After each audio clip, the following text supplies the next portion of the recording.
to my yoga podcast for today.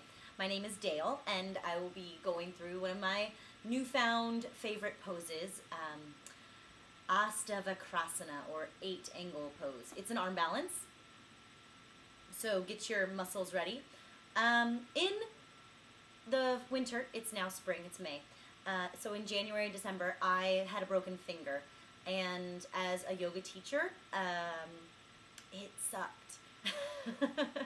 It was a very challenging aspect to my practice to have a cast on my hand, but I can say that I am an even stronger believer that our injuries are our greatest teachers. I definitely had to think outside of the box and reassess my whole entire practice, and my vinyasas became something that was organic and from me, and my forearms became my hands, and because of that I think I developed a newfound awareness of my core, and now I have some cool new poses in my practice, and yeah, and I'm having a lot more fun now on my hands because I appreciate it so much more now that I have them back. Anyway, that story's done. This pose is an intense hip opener, as what I say hip because I point to my shoulder because your foot comes over your shoulder, that's why. It's a big hip opener, and it's a big strength, core challenging posture. So today already, before this video, I have done a lot of sun salutations. I've done warrior 1, warrior 2, side angle, triangle pose, a lot of forward folds, opening up the hamstrings, opening up the hips, and everything, right? So please don't practice this cold unless that's what you want to do. It's your practice.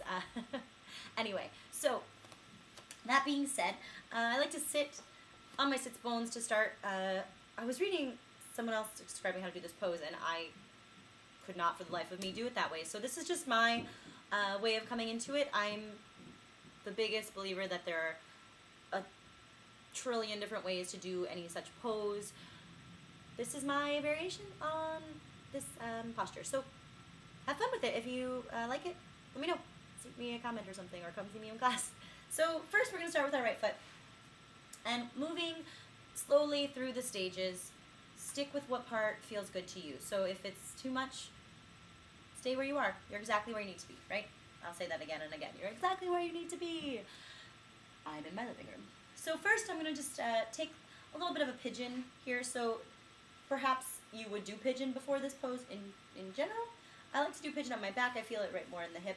But we're just getting that chin up towards the chest, so you can do a little rock the baby.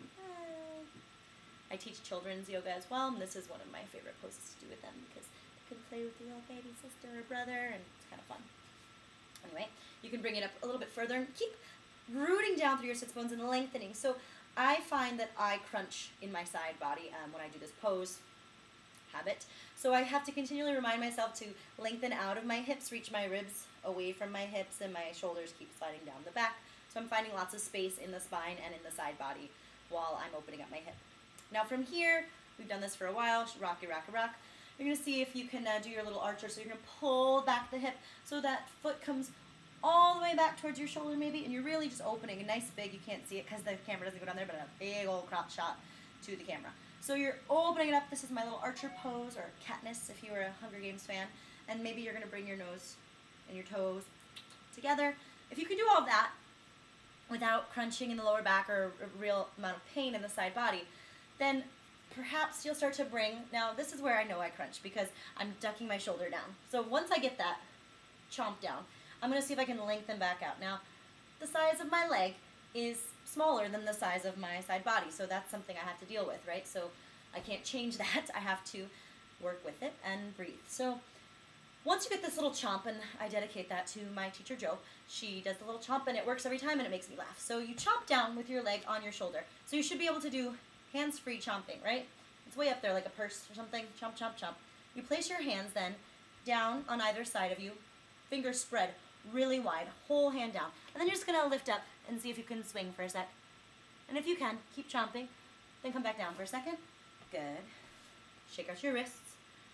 Now we're going to go further. So once you get up there, you're going to be like, core is really on fire. Arms are on fire. Wrists are on fire. Everything's kind of working together. So I'll explain to you what we're going to do before we get up. You've got the chomp on your shoulder, right? That's your leg. Then you're going to squeeze, my arms are my legs, squeeze your legs together as you shoot them out. Bend your elbows like chaturanga, right? So they're bending forward as you dip your heart down. Shoulders slide down the back. And your feet are going out to the side. Put a smile on your face, and everyone will think it's super easy. Because it's super easy, right? It's so easy. That's one of my favorite students, Sasha. She always says, so easy. She's 5. Things are so easy when you're 5, aren't they? Okay, chomp it down. Get the chomp. Place the hands. I hook my foot here before I come up. I hook my ankles together, and then I lift. And then I'm going to squeeze and bend. Now I'm coming out of the frame, I think, but that's okay. You get the idea. Let's see. We'll adjust that. There we go. Okay. Let's see. We'll start on the other side now. So after that side, though, I do like, because I notice that I crunch when I have that hooked leg.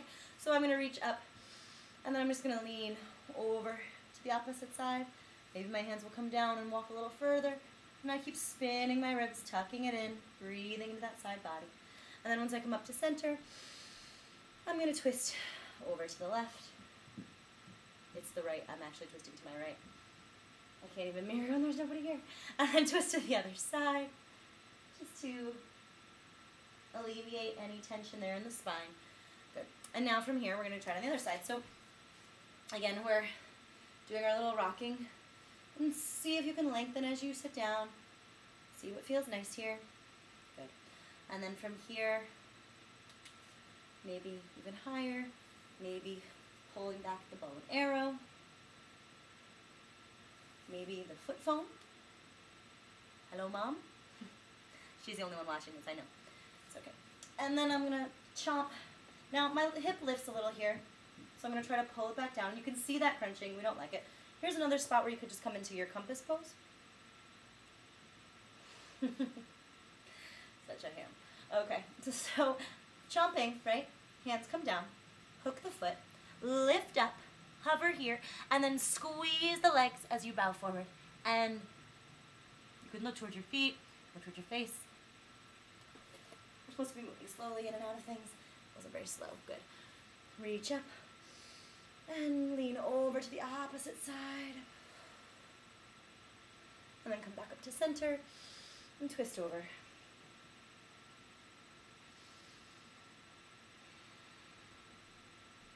And then we'll twist to the other side. A little counter action. Good.